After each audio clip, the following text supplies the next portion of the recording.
अरे माँ जी, जल्दी चलिए, देखिए आपके घर के बाहर एम्बुलेंस आई है। गायत्री भागती हुई दरवाजे पर आती है। तभी उसकी बहू चांदनी को एम्बुलेंस से बाहर लाया जाता है। हे भगवान, ये मेरी बहू को क्या हो गया? एक्सीडेंट हो गया माँ जी। अरे लेकिन ये कैसा एक्सीडेंट है? चोट तो कहीं नजर नहीं आ रही। दिमाग में अंदरूनी चोट लगी है और ये अपनी याददाश्त खो बैठी है। हैं? मेरी बहू याददाश्त खो बैठी है, अब क्या होगा? अब फिक्र मत करिए, बस इनका अच्छे तरीके से ख्याल रखिए। मैंने दवाइयाँ दे दी हैं, अब मैं चलता हूँ। अगले दिन, अब तेरी तबीयत कैसी है बहू? बहू? किसकी बहू? हम भैरवगढ़ के ठाकुर विक्रम सिंह की बेटी रूपवती हैं। हम एक राजकुमारी हैं और तुम हमारी दासी हो बुढ़िया। अरे बेटा विशाल, बहू कैसी बहकी बातें कर रही है। अरे कुछ मत पूछो माँ, रात को मुझसे अपने पैर दबा रही थी।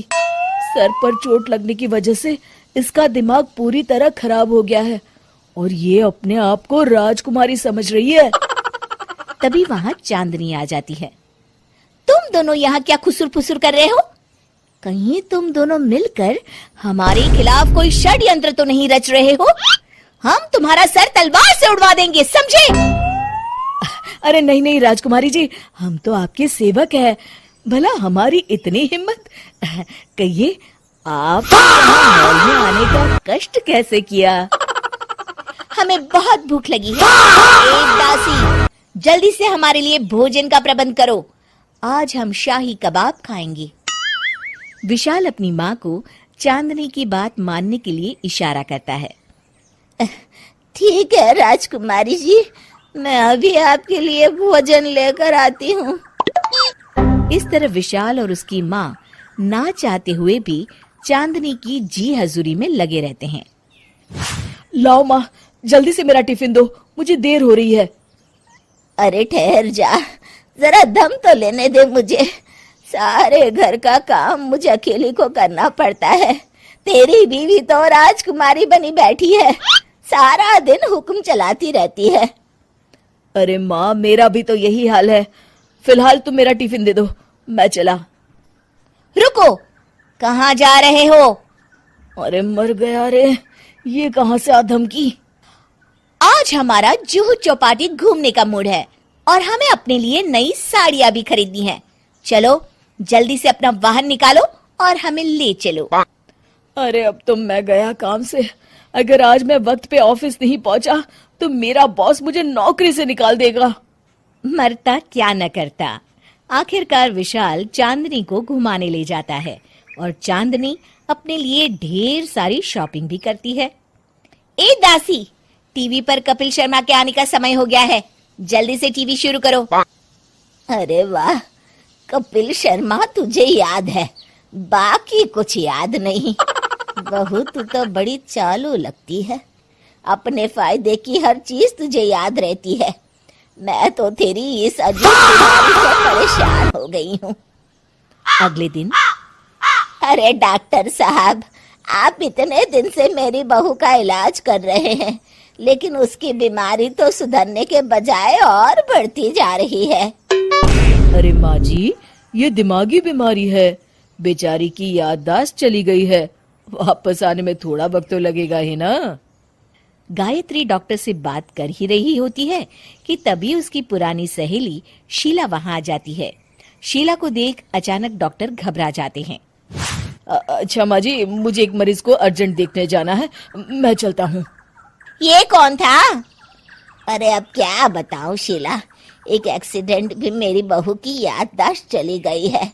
ये डॉक्टर उसका इलाज कर रहा है। ये डॉक्टर कब से बन गया? अरे ये तो चमन पान वाले का लड़का है, सारा दिन नौटंकी करता रहता है। अच्छा तो ये बात है, अब मैं समझी। मेरी बहू और ये पान वाले का लड़का दोनों मिलकर मुझे बेवकूफ बना रहे थे। चल तू मेरे साथ। गायत्री शीला को एक बड़ा सा डंडा हाथ में देकर अपनी बहू चांदनी के कमरे में ले जाती है। बहू, ये मेरी सहेली है, एक डॉक्टर है। इसने तेरे जैसे न जाने कितनों का इलाज 2 मिनट में कर दिया है। इसका कहना है कि सर पर जहाँ चोट लगी हो, अगर उसी जगह दोबारा किसी बड़े डंडे से जोर से मारा जाए तो मरीज की याददाश्त वापस आ जाती है। देख, हम डंडा भी लाए हैं। अपनी सास की बातें सुनकर और हाथ में बड़ा डंडा देख चांदनी घबरा जाती है। अरे बाप रे, मैं तो फंस गई।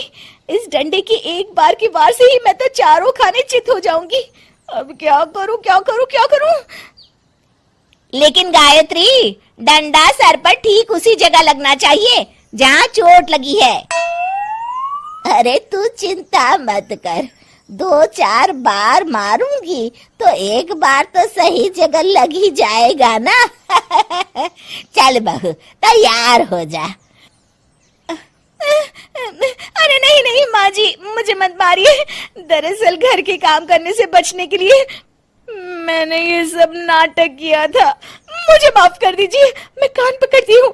दोबारा ऐसी गलती कभी नहीं करूंगी।